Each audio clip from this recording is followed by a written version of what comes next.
Used to be when people talked about the end of the world, we locked them up. Or laughed them off. Sometimes both. But we never took them seriously. Maybe we should have. But I'm getting ahead of myself. Better to start at the beginning, with the abduction of Desmond Miles, my son.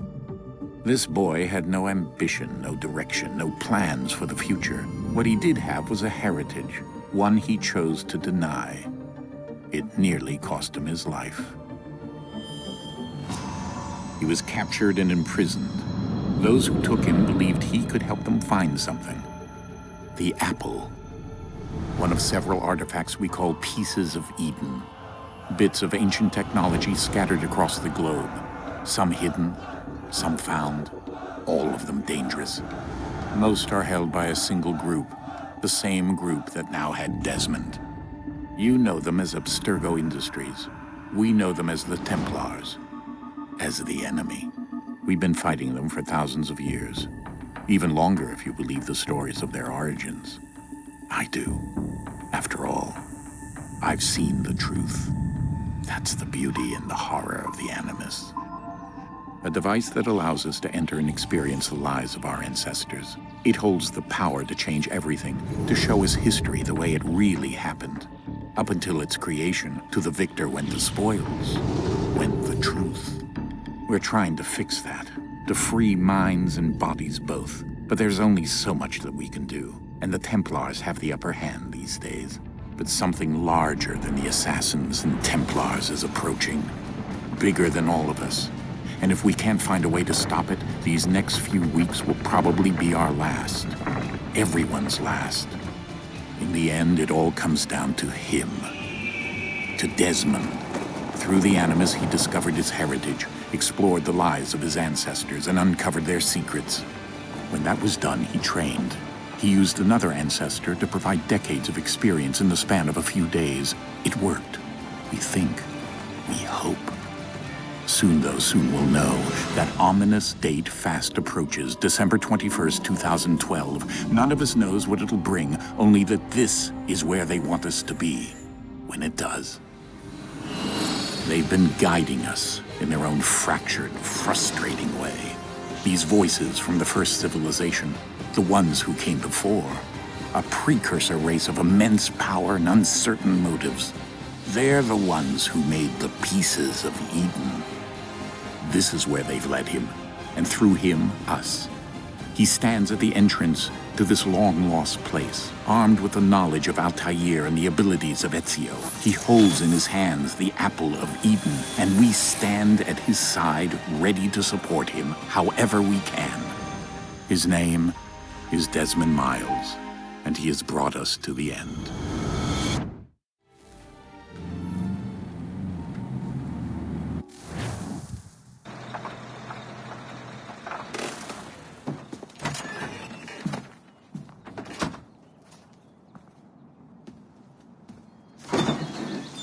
We're here.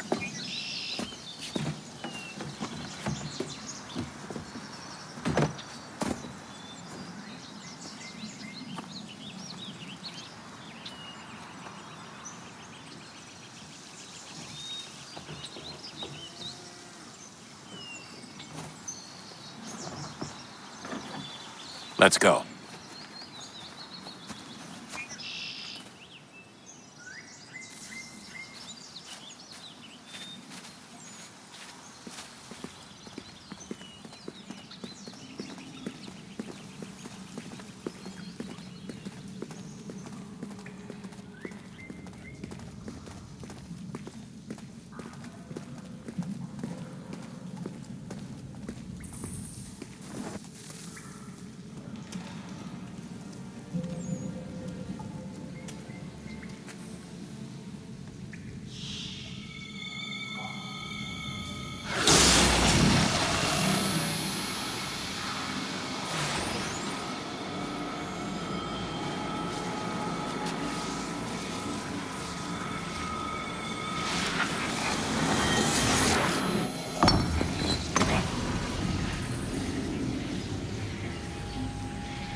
In another moment, down went Alice after it. never once considering how in the world she was to get out again.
The key.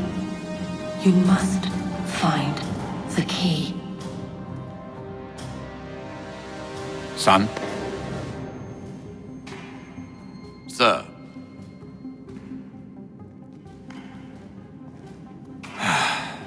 Here we go again. Desmond? Do you hear us? Yeah. What happened? The temple triggered a bleeding effect. You collapsed and entered into a fugue state. So naturally, you dropped me into the Animus instead of, I don't know, making sure I was okay? You weren't in any danger. Besides, the temple appeared to be communicating with you, and I didn't want to risk severing the connection. At least not until we knew what it wanted. Right. Of course. Son, No, it's fine. I get it. And I know what I'm looking for, by the way. It's a key. Just no idea where it is, though. I guess that's why she triggered the bleeding effect. She? Juno, Dad. She's talking to me. Okay, Desmond. While you were, visiting Constantinople, we picked up a software update for the Animus. I'd like to run a couple of quick tests, make sure there aren't any major issues. All right. What do you need me to do? We'll start simple. Walk to the marker over there.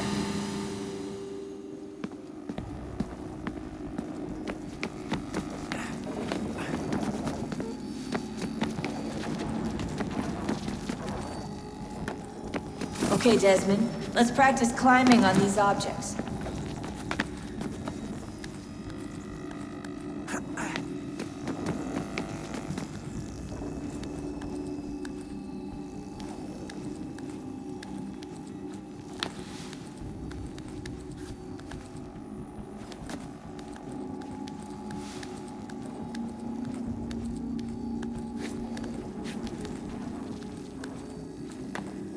Run your way through this little obstacle course.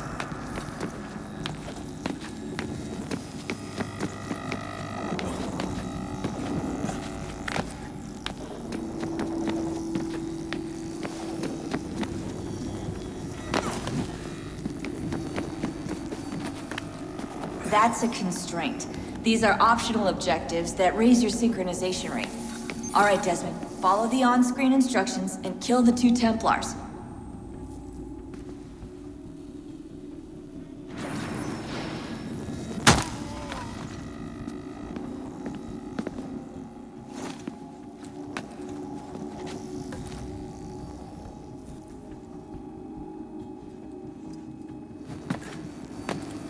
All you have to do here is jump the gap.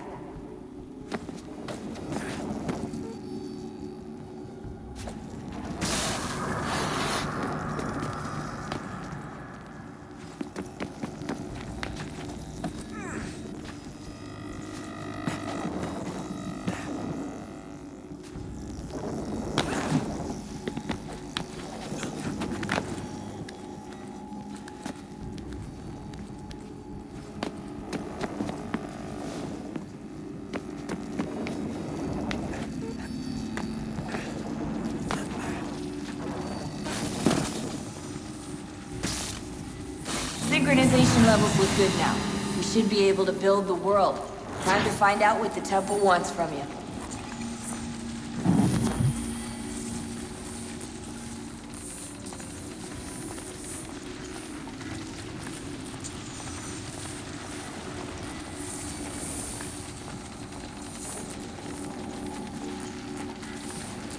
Sir? Sir? Everything all right, sir? Yes, fine. I'm just preoccupied, that's all. Don't forget your invitation. Master Birch will be meeting you inside. Thank you. Where shall I retrieve you once you're done? Front of the Opera House. And be quick about it. Don't expect to be here long. I'll bring her round at once.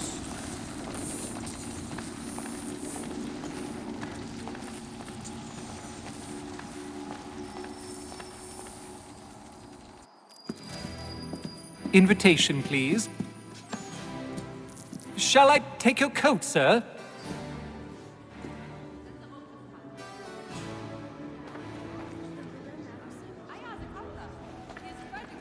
Ladies and gentlemen, you are requested to kindly find your seats.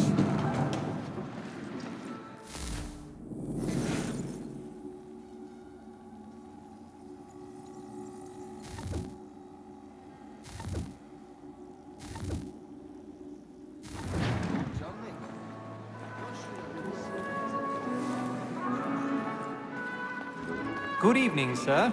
This way, please. My apologies.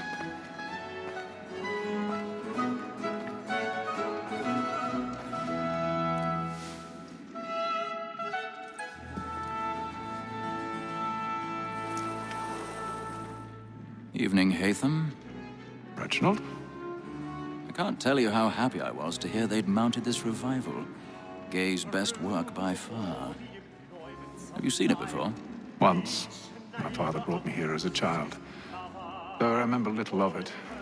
I don't suppose tonight will afford me the luxury of a proper viewing either. No, I'm afraid it won't. On to business then. Do you see him? And the statesman, because he's so great, thinks his trade as honest as mine. He's seated in one of the boxes above. The stairs are watched. You'll need to find another way up. Honest employment, so is mine. Like me I too, already have. double capacity, both against roads and for them. For 'tis but fitting that we should protect and encourage cheats, since we live by them. Sir, Black Mall, that set word of trial comes on in the afternoon. 1,000 pardons. My apologies. As the wench is very active and industrious, you may satisfy her that I'll soften the evidence. Tom Gag, sir, is found guilty. A lazy dog. When I took him the time before, I told him what would come to if he did not mend his hand. This is death without reprieve. I may mention the booking. For Tom Gag, £40. Let Betty Sly know I'll save her from the transportation, or I can get more by her staying in. Betty hath brought more goods into our lofty here than any five of the gang. And in truth, 'tis a pity to lose so good a customer. If none of the gang take her off, she may, in the common course of business, leave her 12 months longer. I loved to let women stay. A good sportsman always thinks the end of PART-01 was the freedom the game depends on. Besides, here the law allows us no reward. There's nothing to be got by the death of women, except our wives. Without dispute, she is a fine woman. Because to her I was obliged to my education. And to say a bold word, she hath trained up more young. Tis woman that seduces all mankind. Like her we first were taught the weasling art. Her very eyes can cheat when most she's gone. She tricks us of our money with her hearts. Tis woman that seduces all mankind. Like her we first were taught the weasling art. Her very eyes can cheat when most she's gone. She tricks us of our money with our hearts. For her like wolves by night, we roam for prey and practice every night. Plug and play. Stand by. A love like law, a one by time. They must be feeding to our arms.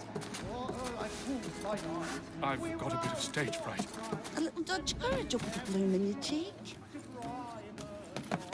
Pursuits of love like law are won by pain, and they must be feeding to our hearts. Jeremy's really burning up the boards tonight. He's a marvel. But make haste and you get boy. And let your friends know what I intend. For I love to make them easy one way or other. When a gentleman is long kept in suspense, penitence may break his spirit ever after. Besides, certainty gives a man a good air upon his trial, and makes him risk another without fear or scruple. But I'll away, for 'tis a pleasure to be the messenger.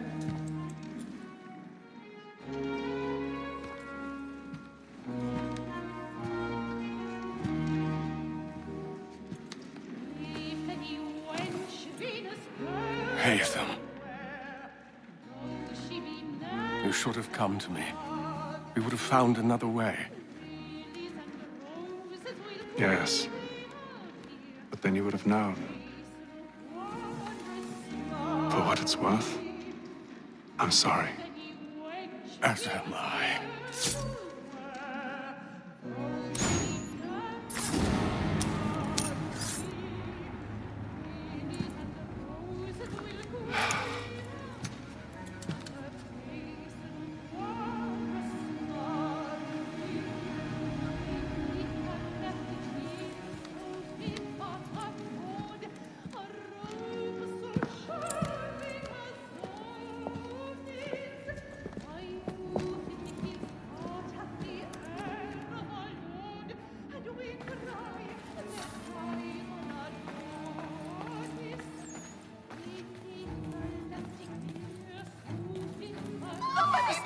Balcony! Hurry! Come, please! Over there! That's the one! That man there! Seize him! Whatever has happened? A man was killed! I've done no wrong! I Search Why? him! Any weapons?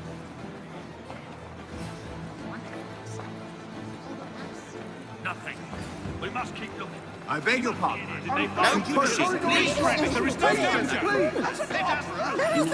I don't think so. Are you certain? Try to remember. Peace, friends, there is no danger!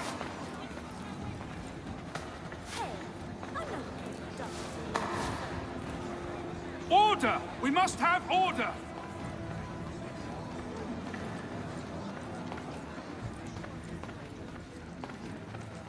Order! We must have order! It happened right in that balcony. What are those men doing in that? I'm staying where Order! We must have order!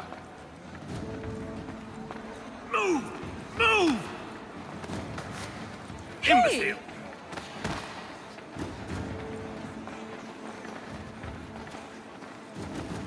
Where are you going?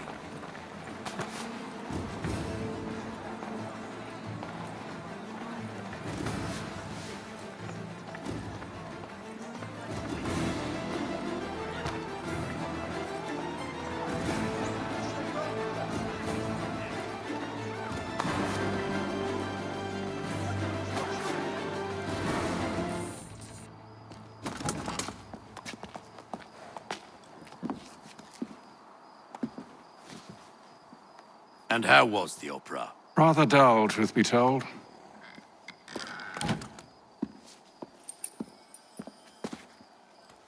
Shall we be off then? Aye. To Fleet and Bride. By your command.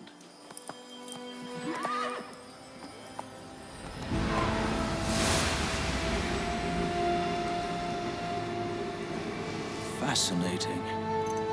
Gentlemen, I hold in my hand a key.